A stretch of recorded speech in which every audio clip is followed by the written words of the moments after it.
Assalamualaikum warahmatullahi wabarakatuh. Bismillahirrahmanirrahim. Alhamdulillahirabbil alamin wa bihi nasta'in ala umurid dunya waddin wassalatu wassalamu ala asyrafil anbiya wa imamil mursalin sayyidina maulana Muhammadin wa ala alihi washabbihi ajmain, amma ba'd. Saudara-saudariku semuanya, semoga senantiasa berbahagia. Kalau memang ada keputusan batalnya nasab Ba'alawi, apakah nanti kita tidak lagi menghormati para habib yang ada di Indonesia ini? Tidak seperti itu. Dengan dibatalkannya nasab Ba'alawi yang tersambung dengan Rasulullah SAW itu bukan berarti kita terus memusuhi mereka. Ya tidak, mereka tetap sebagaimana kita, saling menghormati antar sesama. Apakah kita tidak boleh memakai ilmu-ilmunya? Bahkan para habib itu juga mempunyai karangan kitab yang terkenal, misalkan Risalah Al-Mu'awanah, misalkan Rotib Al-Haddad, Rotib Al-Atos, Rotib Al-Abu, dan lain-lain misalkan ya. Apakah tidak boleh? Asalkan di situ tidak menyangkut masalah pengakuan pengkultusan diri ya. Supaya mengakui bahwa saya ini adalah keturunan darah Nabi yang mulia, tidak boleh kamu berani dengan saya, kamu akan kualat, misalnya. Tidak seperti itu. Yang berhubungan dengan akidah, syariah, ya tarbiyah, akhlakul karimah, ya nggak masalah, kita ikuti. Sudah pernah dan sering saya sampaikan, beliau Habib Lutfi bin Yahya Pekalongan juga kita hormati. Beliau adalah seorang ulama warasatul anbiya, pewaris perjuangan para nabi. Beliau seorang yang alim dan alama. Begitu juga habib-habib yang lain yang bisa menghargai sesamanya. Yang selama ini kita counter adalah ya perilaku habib-habib yang nyeleneh-nyeleneh itu. Dan itu saya masukkan sebagai alasan untuk membatalkan nasab itu karena itu fakta, data sekaligus fakta, nyata di lapangan bahwa mereka telah banyak menyesatkan umat, telah mampu membuat umat dan masyarakat, santri dan jemaahnya ini menjadi bodoh, tertinggal jauh dalam hal peradaban. Sebenarnya kita ini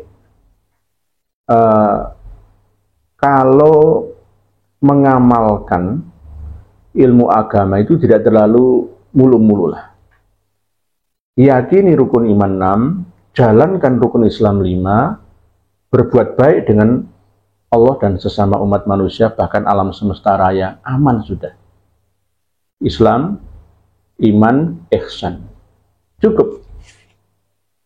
Jadi jika ada yang sampai kuliah ke luar negeri misalkan ya, sampai ke Universitas Al-Azhar Kairo misalkan, sampai ke Maroko misalkan, sampai ke Tarim misalkan, sampai ke Al-Mukalla, Dramaut misalkan, sampai kemana-mana misalkan, ya nggak apa-apa, namanya cari ilmu, golek pengalaman. Tetapi intinya ya dicari ya cuma itu saja. Agama itu mudah, agama itu ringan, agama itu simpel sebenarnya. Kita sendiri yang membuat ribet dan ruwet. Hidup ini mudah. Yakini rukun iman 6, jalankan rukun Islam 5, dan ihsan, berbuat baik dengan Allah beserta dengan sesama umat manusia serta seluruh alam semesta. Beres kita. Jadi seandainya tidak perlu kuliah ke luar negeri, cukup dengan berguru dengan para ulama lokal di Indonesia ini ya, saya kira cukuplah. Yang penting jangan mengguru dengan para habib yang nyeleneh-nyeleneh, yang selalu mendoktrin para santrinya untuk menjadi tersesat seperti itu. Nah, banyak sekali karya-karya para ulama dari kalangan Ba'alawi atau para habib ya. Misalkan kayak sholawat Bushro yang kemarin saya jelaskan ya, itu apakah boleh diamalkan? Ya, sholawatnya boleh. Tetapi kalau percaya akan sholawat itu langsung berasal dari Rasulullah SAW melalui mimpi, ya jangan dipercaya. Jadi dibuat enak kepenak lah dalam hidup beragama ini. Supaya apa? Kita tidak tertinggal jauh dalam hal peradaban. Di mana ada karya para Habib yang ada di Indonesia? Apakah Habib-Habib bisa menciptakan drone yang bisa dimanfaatkan oleh sama umat manusia? Atau bisa menciptakan energi canggih, misalkan HP merek Al-Habib, Al-Alawi, misalkan, ya nggak ada. Hanya sekedar kan agama saja yang diulek dan diumek gitu. Jadi akhirnya apa? Dunianya ketinggalan. Padahal walatan sanasi bahkan minat dunia. Jangan lupa bagianmu hidup di dunia ini. Kita harus dunia wa ukhra itu ya kamilan, ya hasanatan. Nggak boleh jomplang salah satu. Nah, termasuk kita tidak boleh meremehkan semua orang, baik itu karangan kitab karangan dari Margabah Alawi atau tidak ada bedanya. Maksudnya bagaimana? Ya kita menilai orang itu bukan dari faktor keturunannya. Abu Jahal itu mempunyai anak yang mulia. Siapa? Ikrimah bin Abu Jahal. Beliau seorang sahabat Nabi, pembela Nabi sampai mati di perang Yarmuk melawan Romawi. Membalas budi, dulu pernah memusuhi Nabi, pernah membunuh banyak orang, lalu beliau berperang sampai mati.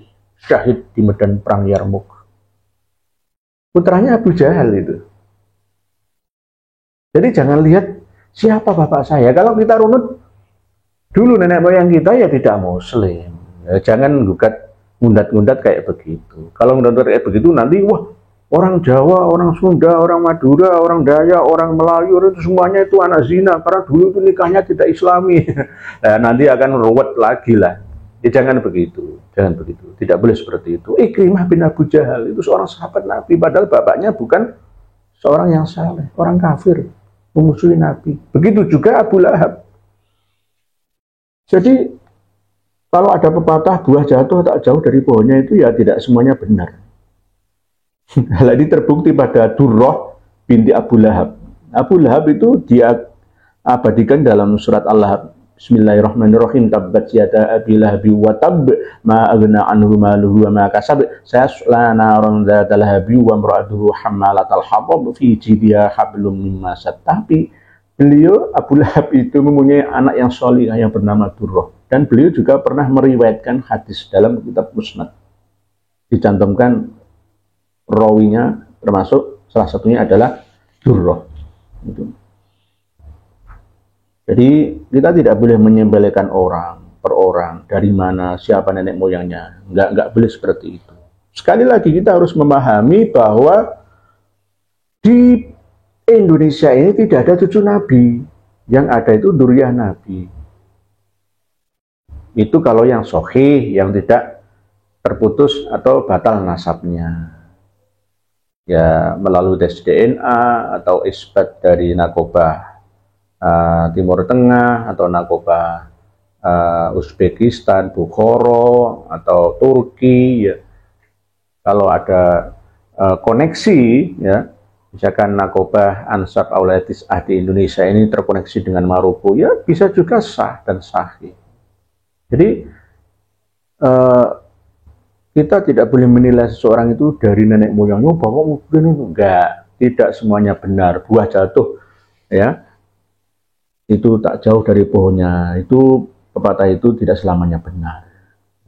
Jadi tidak boleh kita melihat seseorang itu dari bapak biyen.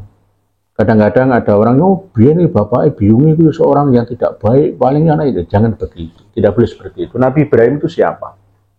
Bapaknya siapa? Nabi Ibrahim wa ana awwalul muslimin, sebagai bapak agama, bukan bapak bangsa. Bapak dalam hal agama, yang menguasai anak cucunya ini seluruh dunia. Nabi Ibrahim dalam hal spiritual. Padahal bapaknya bukan seorang yang muslim. Banyak sekali kasus-kasus seperti Nabi Ibrahim, seperti Abu Lahab, seperti Abu Jahal, ya. Banyak sekali. Jadi kita tidak boleh melihat ini. Yang lihat itulah kenyataan sekarang. Kenyataan yang ada sekarang ini. Jangan ngundat-ngundat atau ngungkit-ngungkit masa lalu. Karena semua orang itu mempunyai potensi untuk baik, menjadi baik. Jangan kita selalu memutus rahmat Allah. Bahwa walaupun seburuk apapun seseorang pasti ada kesempatan untuk menjadi baik. Para pemirsa dan pendengar sekalian, jika kita merenung sejenak dalam permasalahan ini, insya Allah semuanya akan kembali pada jati diri masing-masing, bahwa kita tidak boleh menghujat satu sama lain. Saya tidak pernah menyarankan saudara dan saudari semua untuk memusuhi, mengusir para habib ke negeri Yaman sana. Ya enggak seperti itu. Bina, jangan binasakan. Al-Zaitun itu jangan dibinasakan, dibina. Baru-baru ini TV One itu juga masih memberi panggung kepada Dek Bahar bin Sumed. Seakan-akan Dek Bahar bin Sumed itu disamakan seperti Jenderal Sudirman yang pemberani. Nah, ini namanya play victim, Jadi permainan. Seakan-akan seorang pahlawan ya. Padahal itu keliru. Mau merebut santri Al-Zaitun supaya mondok di Pondok Tajul Alawin milik Habib Bahar, yang mau jadi apa? Jadi apa? Ya mungkin karena Habib ini benci dengan ucapan dari Kang Abdus Somad Panji Gumilang yang tidak percaya akan duriah Nabi yang ada di Indonesia ini. Ya pernah kan Syekh Abdus Somad Panji Gumilang menyatakan, maka Muhammadun aba ahadim mir rijalikum walakin Rasulullah wa khataman nabiyyin. Jadi tidak percaya. Orang-orang yang moderat itu tidak percaya dengan adanya Habib keturunan Nabi, itu tidak percaya. Iya. Ya orang NU saja yang menjadi korban para Habib, karena orang-orang NU itu hanya beragama berdasarkan dogma, doktrin, keyakinan saja, yakin saja. Pergi kualat, yakin, tidak menggunakan logika. Jadi melalui momentum saat ini ya telah terbuka akan kebenaran. Dan semua bisa menyaksikan. Mari kita sadar sesadar-sadarnya. Jangan menuntut diri dari informasi yang ada. Kita tidak memiliki tendensi apa-apa. Ingin terkenal, ingin diundang ceramah, enggak. Silahkan para habib untuk menjadi dai. Menjadi dai itu tidak harus para habib, semuanya mempunyai kesempatan untuk menjadi dai. Menjadi dai itu tidak harus alim, tidak harus alama, tidak harus pintar saja. Ngerti seayat ya sampaikan seayat, atau paling enggak mengajak. Balighu anni walau ayatan, sampaikan dariku walaupun satu ayat. Satu ayat misalkan ayo nih kak iso ya ayo melu ngaji. Yang penting ngaji di tempat yang benar. Jangan salah tempat, salah guru. Nanti malah bisa keliru. Jadi kita tidak boleh melihat dari sisi yang ngarang kitab Risalatul Mu'awanah, Sulam Taufik misalkan, yang ngarang kitab-kitab tasawuf itu dari kalangan Habib, berarti batal semua lah. Atau malah justru digiring, berarti kamu mendustakan dan menyatakan bahwa para Habib-Habib itu dusta semua atas nama Rasulullah. Saya tidak mengatakan seperti itu. Kalau toh itu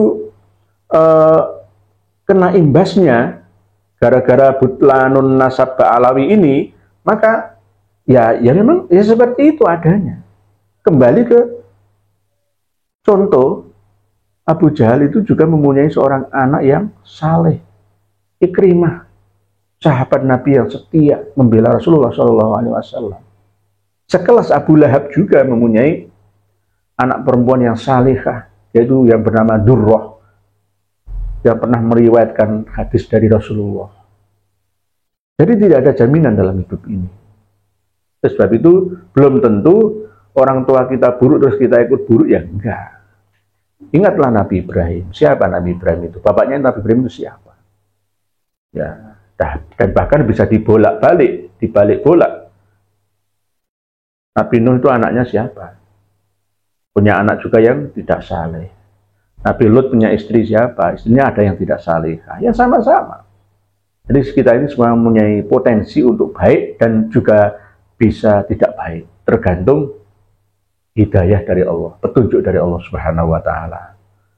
Para pemirsa dan pendengar sekalian, sekali lagi saya sampaikan kita harus berdamai, berdampingan, rukun bersama, semua orang, tidak membedakan suku, bangsa, ras, mana, kasta, apapun juga. Kita ini umat Islam, tidak seperti umat Hindu India yang ada kasta Brahmana, Ksatria, Vaisya, Sudra, dan bahkan Dalit. Itu enggak ada. Tergantung amal soleh. Amal soleh itu apa? Kerja keras kita. Kita akan bisa menjadi mulia karena kerja keras kita. Kerja keras baik fisik ataupun amal soleh, perbuatan baik yang berhubungan dengan Allah secara vertikal dan berhubungan dengan sesama secara horizontal. Kepingin sugih ya nyambut gawe sing mampeng, jangan menipu. Lah para Habib ini malas bekerja dengan macak menjadi Habib, menipu banyak orang bisa sukses ya. Ya gimana itu? Gimana itu? Para Habib pun saya sarankan tuh jadi petani. Ya jadi pedagang, jangan hanya jadi pedagang saja, jadi petani juga, jadi buruh juga, sama lah. Jangan kepingin mulia tapi nggak mau sengsara, kepingin nikmat tapi nggak mau berusaha ya dengan tekad boleh enak dewe, ya jangan seperti itu. Orang yang lain dari suku ras bangsa yang lain itu juga semuanya bekerja keras. Amal soleh itu bekerja keras. Bukan hanya membaca Yasin, membaca surat Al-Waqiah, surat Tabarok, membaca sholawat saja yang enggak.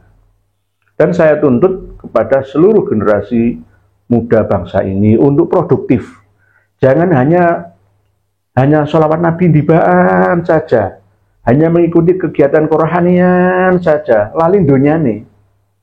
Bangsa ini butuh kalian, wahai anak-anakku, para santri, para murid, mahasiswa, mahasiswi. Kalian itu generasi muda penerus perjuangan bangsa ini yang akan membangun bangsa ini. Nanti kalau kalian hanya terbangan saja, hanya ngurusi sholawatan, dibaan saja, nariahan, wakiahan saja, ya bangsa ini gak iso maju. Kita ditindas oleh bangsa lain yang berperadaban tinggi. Ayo kita berkarya untuk bangsa, dunia sampai di akhiratnya. Jangan terlena dengan bujuk rayu candu agama kalau bahasanya Bung Karno itu. Kecanduan yang berlebihan. Agama itu sifatnya adalah individual, keyakinan. Jadi jika agamamu bagus, berarti perilakumu, outputmu di masyarakat juga bagus. Jika agamamu kurang bagus, berarti outputmu di masyarakat, ke umat juga tidak bagus. Para Habib yang seenak udele dewi ceramah menyesatkan ummah itu ya berarti agamanya kurang bagus. Itu. Padahal agama itu melarang kita untuk menjadi penipu, dusta, pembohong. Nah itu malah justru dilakukannya. Berarti dipertanyakan kualitas keagamaannya seperti apa. Demikian sedikit yang dapat saya sampaikan. Semoga bisa membawa banyak manfaat untuk saya sendiri, para pemirsa dan pendengar sekalian pada umumnya, untuk kita semua. Kita sama-sama mengamalkan apa yang saya sampaikan ini. Saya juga ikut mengamalkan. Sama-sama jarkoni ya iso ujar ya iso nglakoni. Ojo ngomong kok, membual itu namanya. Demikian, wallahu a'lam bishawab. Akhirul kalam, wassalamualaikum warahmatullahi wabarakatuh.